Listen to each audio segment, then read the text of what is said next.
Yeah? Good. Welcome to Nova Scotian Crystal. We're Canada's only mouth-blown hand-cut crystal.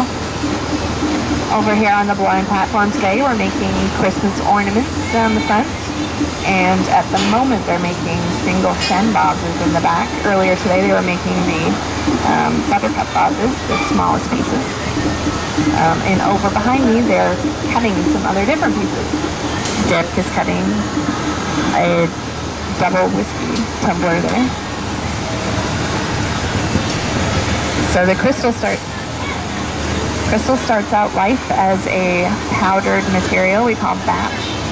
It's a mixture of silica sand, lead oxide, and a number of other different minerals, which help it melt correctly and hold its shape.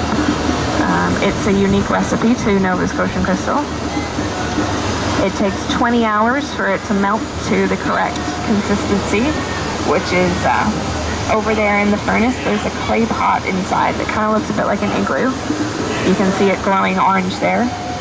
The molten crystal is inside the clay pot at 1400 degrees Celsius, 3500 degrees Fahrenheit. To give you a rough idea of what kind of that temperature is, it's about 20 degrees out today. So it gets pretty hot in there. When it comes out of the furnace, it is roughly the consistency of honey. So they can drip the top on like they were doing with the Christmas ornaments here. The attachment point for the ribbon, you'll notice, kind of looks a little bit like a Hershey Kiss.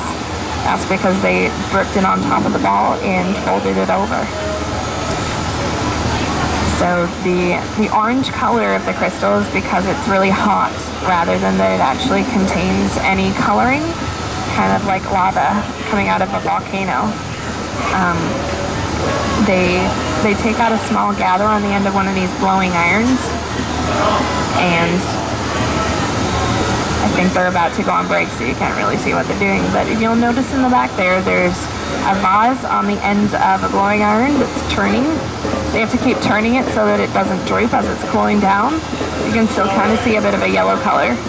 When it gets clear, that means that it's stable. It's going to maintain its shape. And then it comes off the blowing iron, goes into the kiln on the back wall there. And it's cooled from 400 degrees to room temperature overnight. It has to be cooled slowly or it will shatter. Over to the right here, you'll see that Derek is cutting a pattern onto the crystal. After the crystal comes out of the annealing kiln, it is now stable enough to be cut. The top is sanded down so that it's no longer sharp. And it comes over here and they draw a grid pattern on. You can kind of see the blue marker. That's not the pattern being drawn on the glass. It is actually just a grid.